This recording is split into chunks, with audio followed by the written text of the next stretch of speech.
My name's Carrie, and if you're expecting a fairy tale, you might want to look elsewhere. My life's been anything but. When I was just 3, my mom decided she'd had enough of us. Or maybe it was just Dad and me she was done with. She took off with some guy she met at a bar. Or so the story goes. I never cared much for the specifics. The outcome was the same either way. She was gone, leaving Dad and me to fend for ourselves. School was tough. Kids can be real jerks, especially when they find something they think they can use against you. Hey, Carrie, going to run off like your mom? That was a popular one. Or, guess it runs in the family, huh? Whenever I'd mess up, "Don't let them get to you," Dad would say. They don't know Jack. He made it seem like it was us against the world, which I guess it kind of was. My dad, Jack, was a rock. He started out slinging hammers on construction sites and clawed his way up to running his own gig. The man busted his back so I wouldn't want for anything, and I didn't. He made sure of it, but there was always this hole, no matter how many new shoes or gadgets he gave me. Graduation was a blur of caps and gowns, and before I knew it, I was stepping onto a college campus. Fresh start, new faces. Nobody knew about my mom leaving. It was liberating. For the first time, I wasn't Carrie, the girl with the runaway mom. Just Carrie. College was like stepping into another world.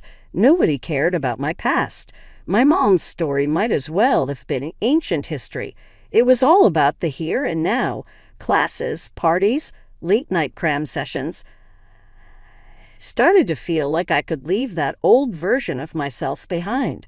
My self-esteem shot through the roof. I was making friends, acing classes, and for once I didn't feel like I was playing catch-up. One evening, I found myself at a dive bar with some classmates. The place was buzzing with the kind of hum that told you stories were being made. I was wedged into a booth with Sarah and Mike, nursing a drink and pretending I understood their debate about some philosophical crap. "So, Carrie," Mike slurred, turning his blurry eyes on me, "what's your story? You always dodge the question." Sarah elbowed him. "Lay off, man. Not everyone's an open book." I shrugged, the old anxiety nibbling at the edges of my newfound confidence. "Not much to tell. Grew up here, Dad's in construction. Came to college to get away from the same old. Life in college was a smooth ride, all things considered. Classes, friends, a couple of forgettable dates here and there, but nothing serious. I was busy carving out a little slice of life for myself, away from the shadows of my past. And then, bam, Lucas happened. It was a typical Friday night. Sarah had dragged me to a house party, promising it'd be a blast. "Come on, Carrie, you need to get out more. Live a little," she said, practically pulling me out the door. The place was packed, music blasting, people everywhere. I was nursing my drink, feeling kind of out of my element, when Lucas bumped into me. Literally, he spilled his drink down my front. "I'm so sorry," he blurted, eyes wide with genuine horror. "Great, just what I needed," I muttered, dabbing at my shirt with some napkins he handed me. "Let me make it up to you." Another drink on me, obviously. He offered, still looking mortified but hopeful. I eyed him, taking in his messy hair and the earnest look in his eyes. Sure, why not? Can't get worse, right? That drink turned into 3, and before I knew it, we were holed up in a corner, talking like we'd known each other for years. Lucas was easy to talk to. He had this way of making you feel like you were the only person in the room. "So, Carrie, what's your deal? You always hang out at parties looking like you'd rather be anywhere else," he teased, nudging my shoulder lightly. I rolled my eyes, a smile tugging at my lips despite myself. "No, just not my scene. I guess I'm more of a quiet nights and good books kind of girl." "Ah, a mystery wrapped in an enigma," he quipped, winking at me. "I like it." We delved into everything, our majors, our hometowns, our hopes for the future. Lucas was studying architecture and had dreams of designing sustainable buildings. Make the world a little less shitty. he said, passion lighting up his eyes. It was refreshing talking to someone so different from me, yet so similar in many ways. He told me about his mom and how she'd raised him on her own after his dad left. She's a fighter. My mom taught me everything I know about not giving up. I found myself opening up about my dad, how he'd been both parents rolled into one. He's my hero, honestly. Worked his ass off to give me a good life. Lucas nodded, understanding flickering in his gaze. Sounds like we both got lucky with the parent lottery, huh?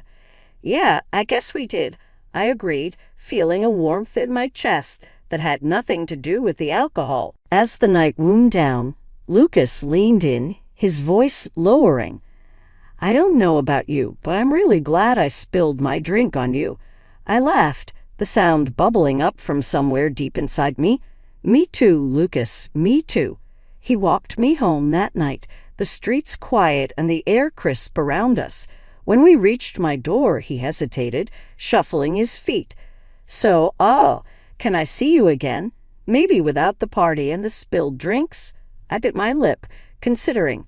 Part of me was screaming to say yes, to dive headfirst into whatever this was. Another part was cautious, wary of getting too close. But looking into Lucas's hopeful eyes, I found myself nodding. Yeah, I'd like that. Fast forward through countless dates, late-night phone calls, and study sessions together. We were inseparable. College life was good, but having Lucas in it made it great. Before I knew it, graduation rolled around. Walking across that stage, diploma in hand, I spotted Lucas in the crowd, cheering louder than anyone else. It felt like my heart was going to burst right out of my chest. Life after college was a blur of new beginnings. I landed a job as an accountant, and Lucas kicked off his career in architecture. We were doing it, making our way in the big wide world, and we were doing it together. One day, out of the blue, life decided to throw us another curveball. I was pregnant. The 2 lines on the test were clear as day. My world stopped for a minute, everything silent around me. When I told Lucas, his reaction was a mix of shock and something else. Joy, maybe. He took my hands in his, eyes shining with a mix of emotions. Carrie, this is. Wow, we're going to have a baby. The weight of the moment hung between us, heavy and sweet all at once. Then Lucas, ever the straight shooter, said what we were both thinking, but hadn't dared to voice yet. Guess it's time to stop messing around, huh? Think about making it official, a wedding. Meeting Lucas's mom, Carol, was like stepping into a hurricane when you've only ever dealt with a light drizzle. Lucas had prepped me, saying she was a bit much sometimes, but that was the understatement of the century. We were at her house, a cozy little place that looked like it belonged in one of those home magazines, all neat and pretty. But the atmosphere was ice cold, especially after Lucas dropped the baby bomb. Carol just stared at us for what felt like an eternity, her eyes drilling into me. Then she finally spoke, her voice sharp as a knife. A baby. You're sure it's Lucas's? Lucas looked like he'd been slapped. Mom, what the hell? I was stunned, mouth dry, words stuck in my throat. This was the woman who raised the guy I love. She continued, her gaze never leaving mine. I mean, it's a valid question, Lucas. With her background and all, I felt my face flush with anger. My background. What's that supposed to mean? Carol sighed as if explaining to a child. Your mother left your family, Carrie. That says something about your character. Lucas jumped in, his tone desperate. Mom, stop it. That's not fair. Carrie's not her mother. But Carol was on a roll, ignoring Lucas. And you, getting pregnant so young. Are you trying to trap my son? I couldn't believe what I was hearing. Trapped him. We're in this together, Carol. It's not like I planned this on my own. Lucas stood up, his chair scraping loudly against the floor. Enough, Mom. This is insane. You're talking about the woman I love and our child. Carol's face softened for a fraction of a second before she went back on the offensive. I'm just looking out for you, Lucas. You have to think about these things before you ruin your life. I was fuming, but Lucas squeezed my hand under the table, a silent plea to stay calm. "We've thought about it, Mom. We're getting married, and we'd like your blessing. But we don't need it," Carol scoffed, shaking her head. "Marriage? Your kids playing at being adults. Fine, do what you want, but don't expect me to be happy about it. Our wedding was nothing fancy, just a modest gathering with the people who mattered most." My dad was beaming the whole time, practically glowing with pride. But Carol, my new mother-in-law, might as well have been sucking on lemons all evening. Her face was set in a permanent scowl, like she'd walked into the wrong party and couldn't find the exit. After the wedding, I tried to get on Carol's good side, thinking maybe she just needed time to warm up to me.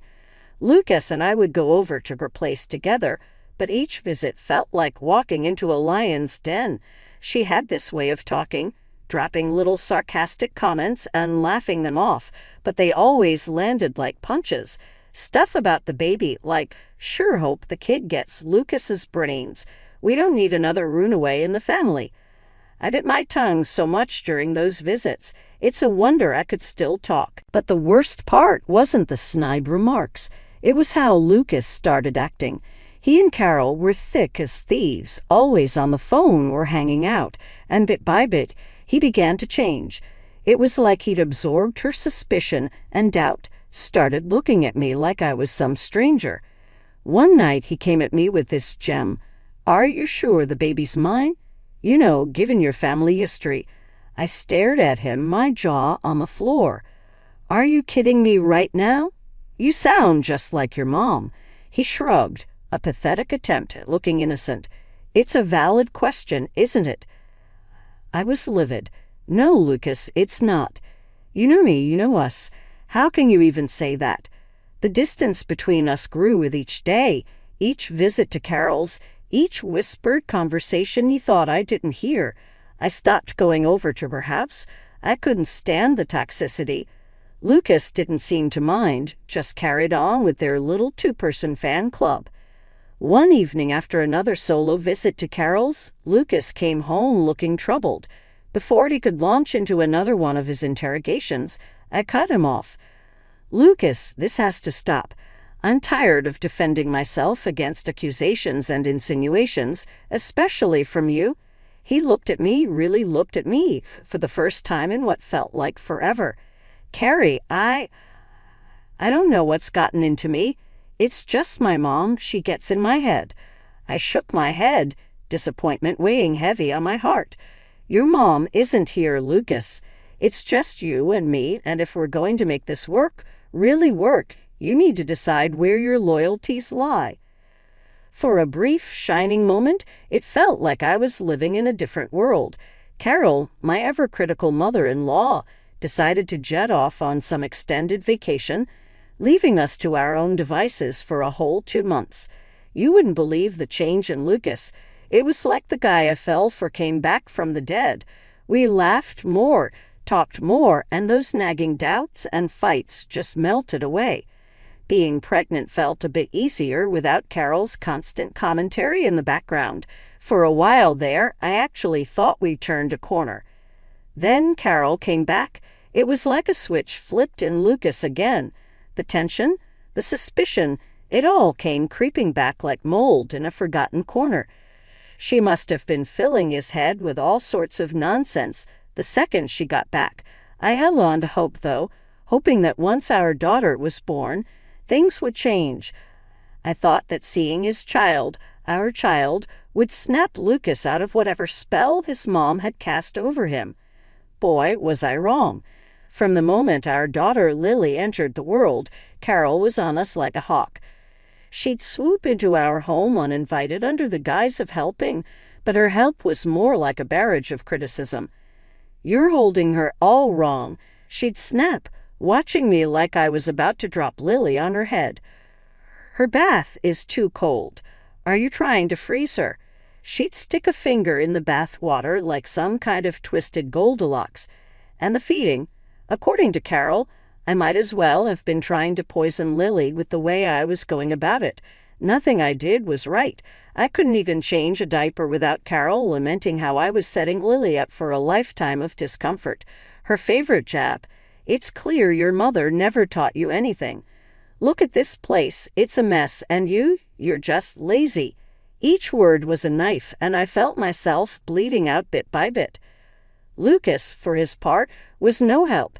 He parroted his mother's concerns, adding his own layer of doubt to the mix. One particularly rough day, Carol was on her usual tirade about the state of the house, her voice a grating symphony of dissatisfaction. "This is no environment for a child. It's filthy, and you're just sitting around. What kind of mother are you?" I was at my breaking point. "I'm doing my best, Carol. Maybe if you actually offered help instead of just criticism, things would be different." Her laugh was sharp and dismissive. "Help? Dear, you need more than help. You need a miracle to learn how to take proper care of a child." Lucas walked in just as the words left her mouth, his expression a mix of confusion and concern. "What's going on here?" "Your wife," Carol said, turning her poison-tipped words toward him, "is clueless. It's a wonder Lily is thriving at all." I looked to Lucas, hoping for some sign of support, but all I saw was hesitation, a man torn between his mother and his wife. The night was rough. Lily's tummy was acting up, keeping us both awake until the early hours. Deciding we both needed the rest, I took the day off to lie down with her, hoping she'd feel better soon. But then Carol burst in like a tornado, her voice booming through the house about how dirty it was and that there was nothing to eat. "This place is a mess, and what about dinner? Lucas can't be expected to cook for himself." I was too tired and frazzled to deal with her. "Lucas said he handled dinner tonight. It's fine," I mumbled, trying to keep my voice down so Lily wouldn't wake up. Carol wasn't having it. She raised her voice even louder. "He should not have to. It's your job to take care of him. Get up and start cooking." Ignoring her, I went back to the bedroom, hoping she'd get the hint and leave. But no, Carol followed, ranting right into the bedroom about how I was failing as a wife and mother. Fearful her yelling would disturb Lily, I got up, gently took Carol by the arm, and led her towards the door. "Please, just stop. You're going to wake her," I pleaded quietly. That's when she started screaming.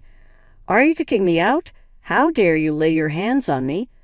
Lucas came home right at that moment. Seeing me with my hand on his mother, he lost it. "What the hell do you think you're doing to my mom?" he bellowed. Before I could explain, he shoved me, and I lost my balance, my head cracking against the edge of the bedside table. Everything went black. Waking up to cold water being splashed on my face was a shock. Carol and Lucas were both standing over me, looking more angry than concerned. Lily's cries filled the air, adding to the chaos. "Lucas, until you prove that's my daughter, I'm not touching her." He practically threw me towards the bedroom. The room spun around me as I tried to stand, my head pounding in pain. I never felt so alone. My dad, the gentlest man I knew, had never so much as raised his voice at me, and here was the man I loved, the father of my child, pushing me away like I was nothing. I picked up Lily, holding her close. Her cries slowly turned into whimpers as I rocked her. The reality of what just happened hit me hard. Lucas and his mother had crossed a line I never imagined they would. The next morning, Lucas left for work as if nothing had happened.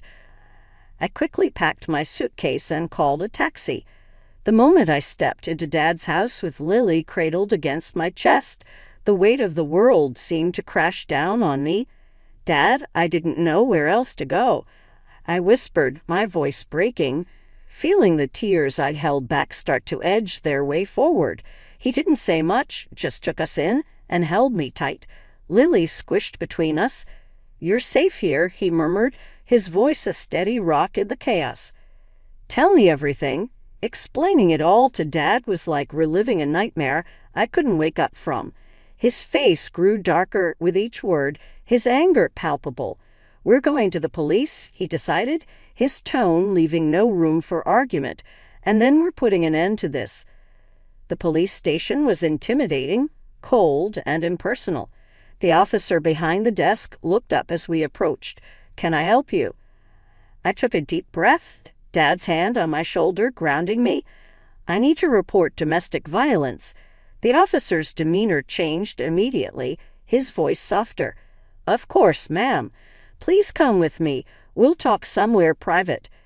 Sitting in that small room with Dad by my side, I poured everything out to the officer, who listened intently, nodding encouragingly. "It's important we know everything," he assured me after I stumbled over the details, ashamed and scared. When Dad's journalist friend got in touch about the TV segment, I was hesitant. "It's a chance to tell your story on your terms," Dad encouraged. "You could change things for others." Sitting under the harsh studio lights, facing the host, my stomach was a knot of nerves. "Many are calling you a symbol of courage." The host began. "What made you decide to speak out?" I found strength I didn't know I had. I realized silence was another form of fear. I said, my voice steady, "I needed to fight back, not just for me, but for Lily. No one should have to go through this." The segment aired, and suddenly my story was out there, sparking conversations, drawing support from corners I never expected. Lucas's facade crumbled under the weight of public scrutiny, his actions condemned. The court proceedings were a whirlwind. Lucas was found guilty of domestic violence, stripped of any rights to Lily. And in a twist I hadn't seen coming, they ran a DNA test. Turned out Lily was his, no doubt about it. His baseless accusations, all for nothing. Carol didn't get off scot-free either. The judge hit her with a fine for emotional abuse. It wasn't much, but it was something. A recognition of the hell she'd put me through. After the divorce, I kept my distance from Lucas and his mom, Carol. The last thing I wanted was to hear more excuses or face their denial. But Dad, ever the protector, saw an opportunity for closure, not just for us, but publicly. He arranged for us to confront Lucas and Carol on the same TV show, after which my life changed. Sitting backstage, I felt a storm of emotions, anger, betrayal. But underneath it all, a flicker of hope for some semblance of justice. Dad squeezed my hand, his silent way of saying, "We've got this." The host was known for not pulling punches, and as we took our seats, I could see Lucas and Carol were uneasy. The audience's murmurs grew quiet as the show began. Today, we have a story of betrayal, courage, and the pursuit of justice. The host began setting the stage. He turned to Lucas and Carol. "You've been accused of some serious mistreatment. How do you respond to these allegations?" Lucas stumbled over his words. I didn't realize how far things had gone. "I'm sorry." Carol tried to deflect. "We thought we were doing what was best." The host cut in. "Best by whose standard? You pushed her to the brink." The audience's reactions ranged from disbelief to anger, their hums and murmurs filling the studio. Then it was my turn to speak. "I don't need their apologies. What's done is done. My focus is on my daughter and giving her a life full of love and security, something they tried to take from us." Lucas looked down, unable to meet my gaze, while Carol seemed to shrink in her seat. The host nodded solemnly. "It takes incredible strength to stand in your truth. What message do you hope to send?" "That justice and kindness always win, that no one should ever feel alone or without options." I said, my voice steady. By the end of the show, Lucas and Carol had publicly apologized, but their words felt hollow. I wasn't looking for their remorse. I was looking for a way to move forward, to show Lily the strength of standing up for oneself. Leaving the studio, Dad put an arm around me. "You were amazing out there. Lily's going to grow up knowing how strong her mom is." And he was right. As I looked down at Lily sleeping peacefully in my arms, I knew our future was bright. Together with my dad's unwavering support, we'd build a life defined by love, resilience, and the belief that after every storm, there comes a new dawn.